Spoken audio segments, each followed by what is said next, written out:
Let's talk about India, otherwise known as the Republic of India. India is home to over 1,100,000,000 people. That's 3.5 times more than the United States and is only second to China. Its capital is New Delhi, which is located right here. And even though over half the country is surrounded by water, with a 1,269,219-mile coastline, it still shares its northern border with 6 other neighbors: Bangladesh, Bhutan, Burma, China, Nepal, and Pakistan. Now, let's talk about the government.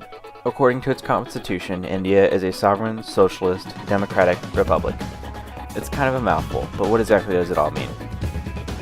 First, there's the president, currently Pranab Kumar Mukherjee, who is elected by a special electoral college for a 5-year term, which is staggered with the vice president's 5 year term.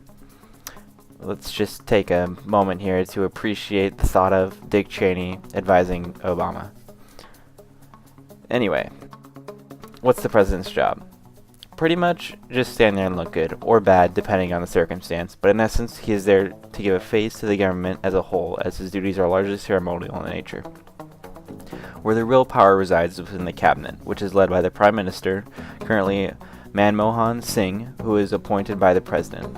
The candidates for the President to choose from are appointed by the Lok Sabha, which is one of 2 lower houses that represents the people, the other being the Rajya Sabha, which represents the states.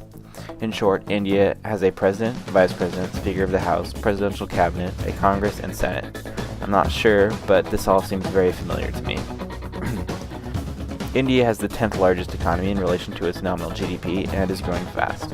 They are best known for their textile exports, which is one thing that has remained a constant for centuries for the country, as it is the second largest source of employment in India at 20% of its manufacturing output.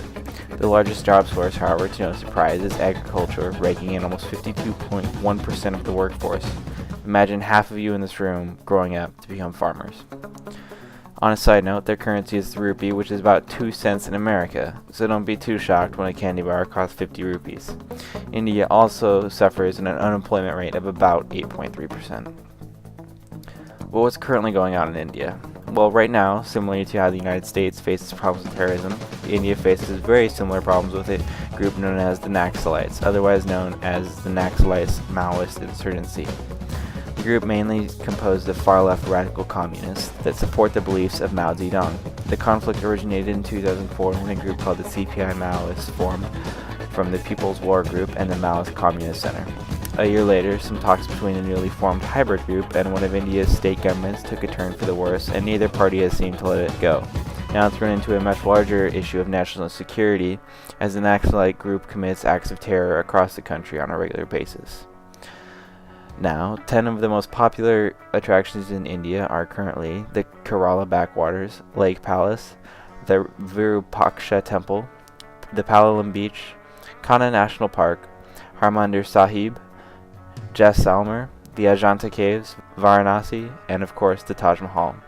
As for sports, India's unofficial sport is field hockey, as they have won 8 gold medals in this sport. However, cricket is far more popular amongst the general public.